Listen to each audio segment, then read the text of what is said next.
దేవుడికి ముందు మాటకు ముందు దేవుడు, మాట తర్వాత దేవుడు అని మాట్లాడా దేవుడు ఈ దేవుడు కదా? ఏం దేవుడు కదా? ప్రపంచానికే దేవుడు కదైనా, విశ్వానికి కాపాడే విశ్వ గురువు కదైనా. కేవలం ఒక కుట్ర. ఇంత రిపోర్ట్ ఇస్తే 690 పేజీలు ఎవరో దీంట్లో బాధ్యులు అని చెబితే ఇంకా మాట్లాడుతున్నారు మీరు. ఆయన ఎవరో చెప్పాడు, అవును ఏడుంది, అవును సిట్ అనేది పోలీస్ ఇన్వెస్టిగేషన్ డిపార్ట్మెంట్. ఆ మాత్రం తెలియలేదని 19 కేసులు నీ పైన ఉండేవాడికి ఇన్వెస్టిగేషన్ ఏం చేస్తుందని? దొంగతనం చేసినట్టు తర్వాత వాళ్ళు కుక్కను పట్టుకొస్తారు, వాసన చూపిస్తారు, దొంగ నువ్వు చేసావు వాడు చేసావు పట్టుకొని రిపోర్ట్ ఇవ్వడం వాళ్ళ పని. కల్తీ జరిగింది అన్నారు కాబట్టి ఆ కల్తీ ఎట్లా జరిగింది, ఎవడు ముందున్నాడు, ఎవడైనా కల్తీ చేస్తే ఎట్లా కల్తీ చేశాడు రిపోర్ట్ ఇచ్చాడు. వాడు రిపోర్ట్లో నీకేమి ఎందుకు ఇస్తాడు? వాడు సిట్టోడు ఎందుకు ఇస్తాడయ్యా? ఏ జంతువు ఉంది ఏ జంతువు లేదని ఇవ్వాల్సిన వాళ్ళు ఇచ్చారు, ఎన్డీడీపీ ఇచ్చారు, సిఎఫ్టీఆర్ ఇచ్చారు. ఇది చాలదా నీకు నువ్వు చేసిన పనికి వాళ్ళ పనులకి? దాంట్లో లేదు కదా. మేము ఉత్తమోత్తములు, మమ్మల్ని ఇచ్చిన ఉత్తమత్తులు లేరని చెప్పి మాట్లాడడం సిగ్గు శరమ కొంచెం ఉంది. నీకు మానవత్వం ఉంది అంటే నీకు లేదు కాబట్టి, నీకు దైవ చింతన లేదు కాబట్టి, దైవ భక్తి లేదు కాబట్టి, నువ్వు వేషధాడు కాబట్టి, నాటకాలు చేసేవాడు కాబట్టి ఇటువంటి నీకు మామూలే. నువ్వేనైనా చేస్తావు, చేతులు అరచేతిలో కర్పూరం వెలిగిస్తావు, ఏమైనా చేస్తావు.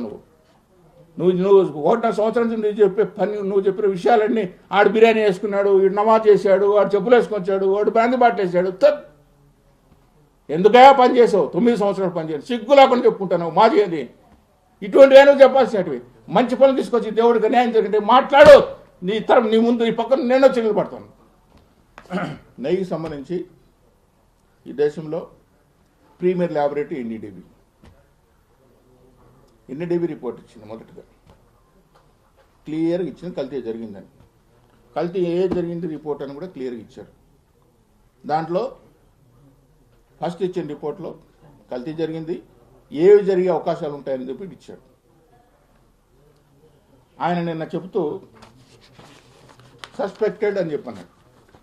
సుబ్బారెడ్డి గారు చెప్తూ సస్పెక్ట్ అనుమానాస్పదంగా ఇవి ఉండొచ్చు, దాంట్లో జంతువులు, సోయాబీన్, పామాయిల్, ఫిష్ ఆయిల్ రకరకాలు చెప్పాడు. దానికి ముందే ఇచ్చారు సిట్టోళ్ళు. సస్పెక్టెడ్ అని చెప్పలేవాళ్ళు. సస్పెక్టెడ్ కింద మాట ఉన్న మాట ఉంది, పైన 2 మాటలు ఆయన కన్వీనియంట్గా ఆయన తీసేసుకున్నాడు. దీంట్లో ఏం రాశాడు? ఒక పుణ్యక్షేత్రంలో ద్రోహం చేయడానికి పాలక మండలి, అధికారులు, ట్రేడర్లు, కొంచెం రాజకీయ పార్టీలు ఇన్వాల్వ్ అయ్యి మొత్తం ఒక వ్యక్తిని ఎట్లయితే కక్ష ఫ్రాక్షన్ రాజకీయం చేయకపోతారో ఆ విధంగా పనిగట్టుకొని ప్రపంచ ప్రఖ్యాతగాంచిన వెంకటేశ్వర స్వామి గుడి, తిరుమల తిరుపతి దేవస్థానం పైన పనిగట్టుకొని కుట్ర పన్నెండు మహానుభావుల చరిత్ర గురించి మేము ముందు ఉంచబోతున్నాను. సాక్షాత్ స్వామికి సంబంధించిన లడ్డు కల్తీ జరిగింది అని చెబితే, కల్తీ విషయంలో సిట్ అనేది ఒక ఇన్వెస్టిగేషన్ ఏజెన్సీ వేస్తే ఆ సిట్టు ఐపీ, సిఐడి, సుప్రీంకోర్టు నియమించిన సిబిఐ వాళ్ళు, ఎఫ్ఎస్ఎస్ఐ సంస్థ ఇంతమంది కలిసి నివేదిక ఇస్తే ఆ నివేదిక ఏంటంటే వైఎస్ఆర్సీపీ పార్టీలో జగన్మోహన్ రెడ్డి గారు ముఖ్యమంత్రిగా ఉన్న పరిపాలనలో అప్పుడున్న పాలక మండలి చేసిన అఘోరాలు ఏంటంటే వాళ్ళు తీసుకున్న నెయ్యి కాదు. అంటే ఇంతకాలం జనాలకి ఏంటంటే కల్తీ మాత్రం జరిగింది, ఏదో కొన్ని రసాయనాలు కలిపిన కొంతమంది, ఏదో కొంత జంతువులు కొవ్వు కలిసిపోయిన కొంతమంది రకరకాలుగా మాట్లాడుతుంటే విషయం ఏంటంటే ఎన్డీడీబీ రిపోర్టు కూడా అందరంత ధీటుగా వాళ్ళు తీసుకొచ్చారు. ఎంత సాహసి ఇచ్చారంటే వాళ్ళకు కావాల్సిన మనుషులను ఎంచుకున్నారు, ట్రేడర్స్ ఎంచుకున్నారు, ఎవరికి ఎంతెంతకు ముట్టాలని చెప్పి ముందుగానే నిర్ణయించుకున్నారు. వాళ్ళకు కావాల్సిన స్పెసిఫికేషన్స్ తిరుమల తిరుపతి దేవస్థానంలో 30 సంవత్సరాల నుంచి మార్చని స్పెసిఫికేషన్స్ను ఏవైతే స్పెసిఫిక్ ఈ సప్లైకి యొక్క ఆవు నెయ్యి కావాల్సిన ఉండాలనో వాటిని మొత్తం తీసి పారేసి వాళ్ళకు కావాల్సిన మనకు అనుకూలంగా ఉండే స్పెసిఫికేషన్స్ అని పెట్టి ఒక హిందూ దేవాలయము, ప్రపంచ ప్రసిద్ధి కాల్చిన దేవస్థానానికి ఇంత కుట్ర పంటే అందులో పాలక మండలి ఉంది, అధికారులు ఉన్నారు, రాజకీయ పక్షాలు ఉన్నాయి, వ్యాపారస్తులు ఉన్నారంటే ఇంత కుట్ర పడితే భయము, భక్తి స్వామి పట్ల, సరే స్వామి దేవుడు సొమ్ము తింటున్నామే, ఆ దేవుడి పైన కొంచెం పదే వంటి వాగ్దానాలు చేసి పదే ప్రమాణాలు చేసేవాళ్ళు, యాగాలు చేసేవాళ్ళు వీళ్ళు మాట్లాడుతుంటే అసలు హిందూగా పుట్టినందుకు నేను సిగ్గుపడుతున్నా. వీళ్ళ గురించి చెప్పడానికి వాళ్ళ పేర్లు ఎత్తి మాట్లాడడానికి కూడా సిగ్గుపడుతున్నా.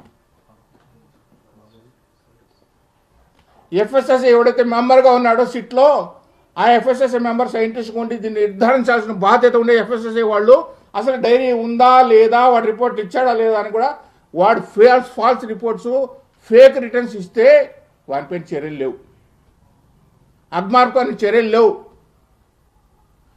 ఏదైతే పాలక మండలికి సంబంధించిన పర్చేజ్ కమిటీలో మహానుభావులు కూర్చొని వాళ్ళకి అధికారం లేకపోయినా, స్పెసిఫికేషన్స్ మార్పులు చేసే అధికారం పర్చేజ్ కమిటీకి లేకపోయినా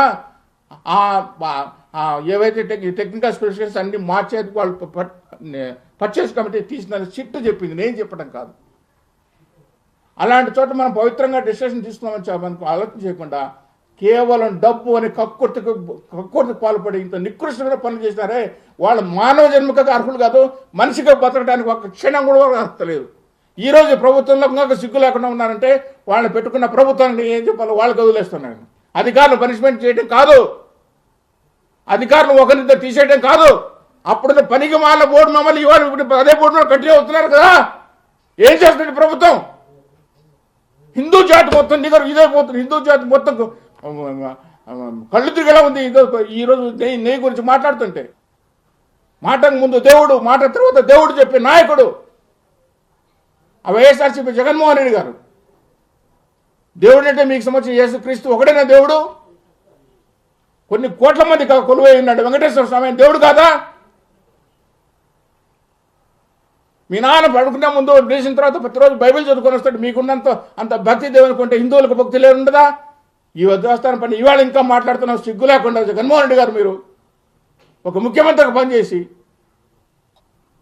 స్వామికి సంబంధించిన కైంకర్యాలు కూడా మీరు పాపం పంచుకున్నారా? మీరు మనుషులేనా? ఇంకా మీరు మాట్లాడుతున్నారంటే యాగాలు చేస్తున్నాం, యజ్ఞాలు చేస్తున్నాం, పాపం అవుతాడు. మీకు పాపం కాదు, మీకు మీకు మీకు పడవే శిక్ష భగవంతుడు ఇంతకంటే ఇంకా ఘోరంగా చేస్తాడు దేవుడితో పెట్టలేకుంటే. రాజకీయాలు చేసుకోండి. అధికార పక్షం కానీ ప్రతిపక్షం కానీ దేవుడిని ఎందుకే పాపం చేస్తారు?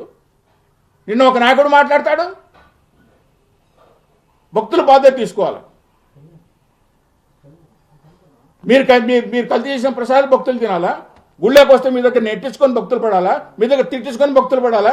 భక్తుల బాధ్యత తీసుకోవడం ఏంది? మీరంటే మీరు కూతురు మీడియా ముందు కూర్చొని మాట్లాడితే భక్తులు ఏ విధంగా బాధ్యత తీసుకోవాలి? ఈ ప్రసాదం మేము ముట్టుకోమని చెప్పి మా జాతి మీది. ప్రసాదం మేము ముట్టుకోమోమో ఏదో ఉందంట, జంతువు కలిశారంటానే. ఎక్కడైనా ఈ రిపోర్ట్లో జరిగిన చరిత్ర అంతా చూస్తే దీని వెనకాల ఎవడున్నాడు, ఎంత చరిత్ర ఉంది, ఎంత చరిత్రహీనులని వాళ్ళ దేశాన్ని పరిపాలిస్తున్నారు. ఇవాళ ఎవడాశ్రమం ఉంది దీంట్లో? ఎందుకు ఇంత ధైర్యం చేశారు? ఒక ప్రముఖ పుణ్యక్షేత్రం మక్కాకు చేయగలుగుతారా? ఇజ్రాయెల్కి వెళ్ళి చేయగలుగుతారా? ఒక చర్చికి చేయగలుగుతారా? మీరు నిజంగా ఒక అమ్మకు అప్పగా పుట్టింటే దేవుడి పైన కొంచెం భక్తి విశ్వాసం ఉంటే చెప్పు. నీ క్రిస్టియన్ పైన ఒకటి చేస్తానని చెప్పు. ఇవి కాకుండా పని కట్టుకొని వెంకటేశ్వర వైభవాన్ని తగ్గించుకోవడం కోసం ప్రతి ఒక్కడు పని కట్టుకొని, ప్రతిపక్షమా అధికార పక్షమా, అధికారుల ఏ పాలకమండలి వస్తే ఏదో రోబోటిక్గా కూర్చొని ఏదో చేసేసుకుంటున్నా కదా. పాలకమండలి పనికిమాల పాలకమండలి ఎందుకు ఉండాలి? ఈరోజు కోట్ల మంది మాట్లాడుతున్నాం భక్తులంతా నివ్వరిపోతున్నారు. ఏందో ప్రసాదంకి వస్తే ప్రసాదం ఇన్ని మాటలు మాట్లాడుతున్నారని. అరే దేవుడు కదా, దేవుడు ప్రసాదం కదా, మనం ఆచితూచి మాట్లాడదాము అంటే మీ రాజకీయ లబ్ధి కోసం, మీ రాజకీయ ప్రయోజనాల కోసం ఏ పార్టీ అయినా కావచ్చు ఇంతగా నికృష్టంగా వాడుకోవాలి. నా దేవుడిని వాళ్ళు మాట్లాడినారు కాబట్టి మేము ప్రాపర్గా ఎక్స్పోజ్ చేసుకోవాలంటే మీది తప్పే. అధికారులను పనిష్మెంట్ చేయడం కాదు. అప్పుడున్న పాలక మండలి కూడా ఈ నిర్ణయాలు తీసుకోవడంలో పాలు పంచుకున్నారు కాబట్టి ఎవరు తప్పు చేసి వాళ్ళందరూ బలి చేయాల్సిందే. తీసిపడేయండి పాలక మండలిని. గతంలో చేశారు కదా మీరు, ప్రతిసారి స్పెసిఫిక్గా తాడేశారు కదా. ఇటువంటి పరిణామాలు ఎందుకు స్పెసిఫిక్ అయితే వేయలేరు? నేషనల్ మీడియా గగ్గోలు పెడుతుంది, ఈరోజు గగ్గోలు పెడుతుంది. ఒక ప్రముఖ పుణ్యక్షేత్రంలో హిందువులకే ఒక ఐకాన్ టెంపుల్ కొన్న వెంకటేశ్వర స్వామి గుళ్ళో ప్రసాదాలు ఈ విధంగా కల్తీ జరుగుతున్నాయి, డబ్బులు ఈ విధంగా గోల్మాలు అవుతున్నాయి, లేనేటి సృష్టించి పెడుతున్నారు. వాళ్ళు చేసిన పనికి మనం ప్రాపర్గా చూపించలేకపోతే ఇంత రిపోర్ట్లు వేసుకొని ఎందుకయ్యా ఈ రిపోర్ట్లు?